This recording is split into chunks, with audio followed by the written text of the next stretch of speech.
O'Malley, the goal up high. All right, here we go, Black.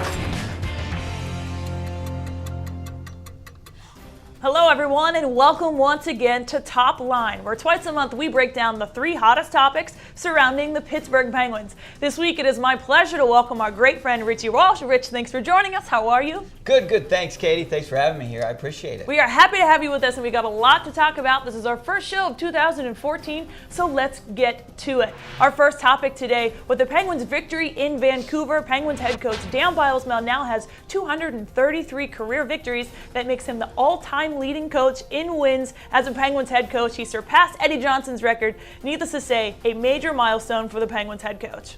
No question about that, Katie. 233 wins. What a career for Dan Bylsma. A Stanley Cup championship. Almost made it there last year. Boston Bruins got in their way at getting it to another Stanley Cup championship and another Stanley Cup for Dan Bylsma. But he is doing his best coaching right now, especially with all these injuries on the team. The Penguins are the best team in the East, and he's making it happen. He's proven to be one of the best coaches in the NHL, and that's why Ray Shero decided to give him an extension.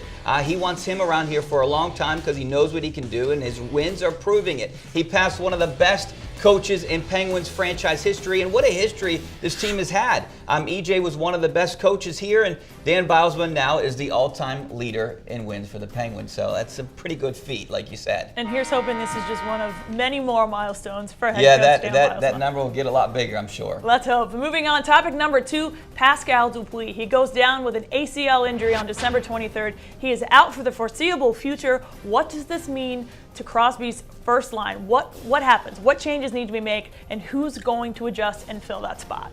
Well, right now, I think they're just going to go with some of the young guys like Brian Gibbons and some of the other guys. You're going to see a rotation of guys just filling in there until Beau Bennett gets back in the lineup. I think Beau Bennett is going to give it a legit chance to prove what he can do on that top line, and then they'll make decisions based on what Beau Bennett can do. But I think he's going to get a really good long look to see what he can do on that top line. And right now, when you have the best player in the world and you have a guy that's in the top 10 in points, it doesn't matter who you put over there. That's what I think. But I think when Beau Bennett comes back, he's going to get a good look. And if he doesn't work out, they're going to go on the trade market and maybe get a couple guys out there that might be a good fit for that top line like they did with Iginla last year. Definitely some major shoes to fill, and hopefully somebody will be able to step up and fill that role. Our third and final topic today, Taylor Pyatt. The Penguins acquired him from the New York Rangers off of waivers. He actually made his Penguins debut against the New York Rangers. We've seen him in 3 games so far, each game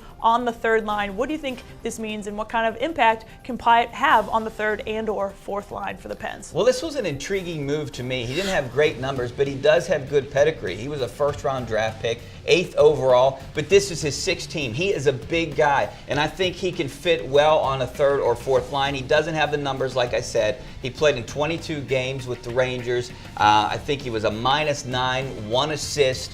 So he wasn't putting up good numbers, but he wasn't put in a good situation to succeed in New York. Here, a little better team, and he's playing with some better players, and so we'll see what he can do. He has a cap hit of $1.55 million, so I'd imagine that they have long-term plans for this guy. You don't want to just cut him and eat that money. So I think he's going to fit in on a third or fourth line. He isn't have the best numbers right now with the Penguins, but we'll see what he can do later in the season. And no matter what, I think things are going to be pretty interesting around the Penguins come that March 5th trade deadline. Especially when they get all these injuries, the injured guys back, and that's what I'm excited to see, how they fit in. As am I. Rich, thank you so much. That's all we have for today, but we appreciate your time with us.